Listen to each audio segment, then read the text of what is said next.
As part of my goal this year of playing more indie games, Say No More is the first indie game I bought this year. So is this game worth the money, and should you say yes to this game? Welcome to this reel where I talk about all things video games. In this video, I'm reviewing Say No More for the Nintendo Switch.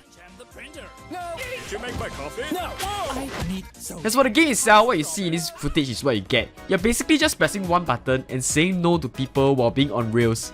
Throughout the entire game, you gain access to different techniques and different forms of no. My personal favorite is the lazy no, where you go nah.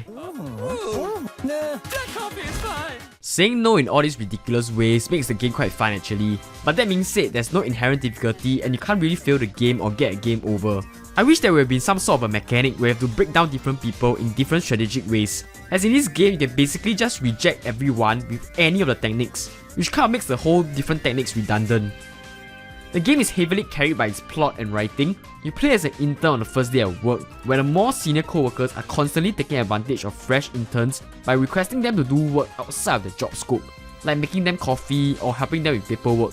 And in this particular company, it has a toxic corporate culture where junior colleagues have to blindly say yes to this type of requests on a daily basis. The writing has a good sense of humour with many references and wacky dialogue, which are elevated by the nonsensical voice direction associated with them. Just take a listen for yourself. Buddy, get some bags. The manager wants bags in his cave. After work, go to the soup. While I did enjoy the plot and its zany scenarios, and I probably laughed way too much playing this game, I do have some gripes with the story. Firstly, the runtime for this game sits at roughly only 2 hours, which I found to be on the short side. It's especially jarring near the third quarter mark, where stuff just hits the fan and then shortly after 30 minutes, the game just kind of ended. I felt like it didn't have much time in the oven, which is why it probably felt so jarring. But I can also see why the developers decided to go with a shorter campaign. As like I said earlier, the main mechanic of saying no does feel quite boring, especially if you stretch out the game by let's say another hour.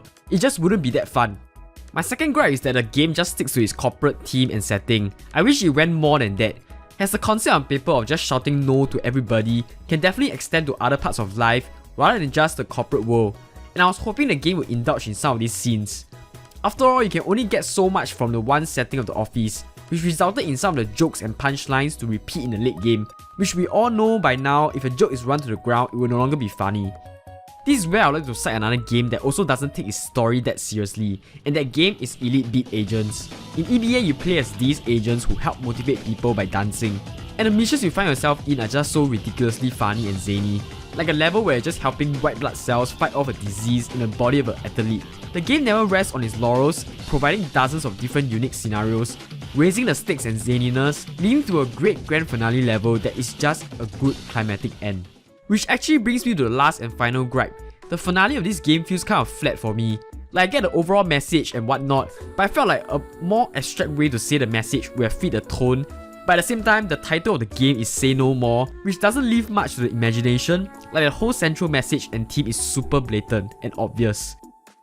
Anyway, this is only just my opinion, and Say No More is ultimately the work of the game devs, and it's clear that they wanted to tell a very important central theme through its corporate story. So yeah, you can't really fault them for focusing their story in one setting and the execution of the finale. But what I can fault them for is the lack of additional modes or any replay value associated once you finish the game. There's just zero reason to go back to play this game after finishing it. Let me just briefly talk about the presentation. The graphics is really charming. The low polygon models reminds me of the Nintendo 64 graphics, which are very nostalgic to me. And the animations and facial expression associated with the models are just excellent, immensely adding to the comedic tone the game is going for. Anyway, the soundtrack that accompanies the game is great. My favourite track has to be No No No. It's just so energetic and funky. To summarize, Say No More is a very good writing with a great sense of humour, punctuated with excellent presentation. My main negative is that the game is very short, topping out at only 2 hours of runtime with zero replay value.